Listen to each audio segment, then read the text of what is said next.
Doctor Sivanthi Adithanar பொறியியல் கல்லூரி, உங்கள் எதிர்காலத்திற்கான சிறந்த தேர்வு.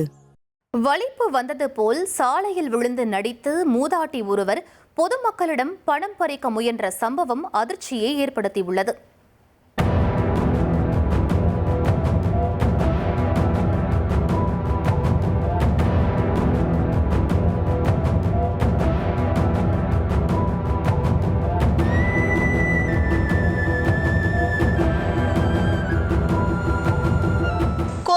சிவானந்தா காலனி, ரத்தினபுரி, லட்சுமிபுரம், விஸ்வநாதபுரம் உள்ளிட்ட குடியிருப்பு பகுதிகளில் மூதாட்டி ஒருவர் திடீரென சாலையிலும் வீட்டு வாசலிலும் விழுந்து வலிப்பு வந்தது போல் உடலை துடிக்க செய்து நாடகமாடியதாக கூறப்படுகிறது.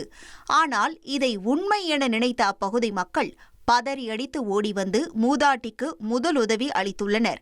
பின்னர் இயல்பு நிலைக்கு திரும்பியது போல் நடித்த அந்த பெண் சொந்த ஊர் செல்ல பணம் இல்லை என கூறியதால் பொதுமக்கள் பணம் கொடுத்து அனுப்பியுள்ளனர். நான் வீடியோ எடுத்துட்டு இருக்கேன், போலீஸ்ல பிடிச்சி கொடுத்துருவேன். கண்டிப்பா எடுத்துட்டேன். இங்க பாருங்க, ஒரு நிமிஷம் இருங்க. எங்க ஆஸ்பத்திரி போல வாங்க. காசு எத்தனை பேர் வாங்கிட்டு இந்த மாதிரி கீழே மயக்கு போட்டு விழுந்து அப்புறம் எங்க போறீங்க? தென்காசி பஸ் ஏற நீங்க வாங்க மேடம், இங்க வாங்க. காசு எங்களோடது. இதனிடையே மூதாட்டி மீது சந்தேகமடைந்த இளைஞர்கள் சிலர் அவரை ரகசியமாக பின்தொடர்ந்த போது அடுத்த தெருவில் மற்றொரு வீட்டின் வாசலிலும் அதே போல் வலிப்பு வந்தது போல் நடித்தது அம்பலமானது.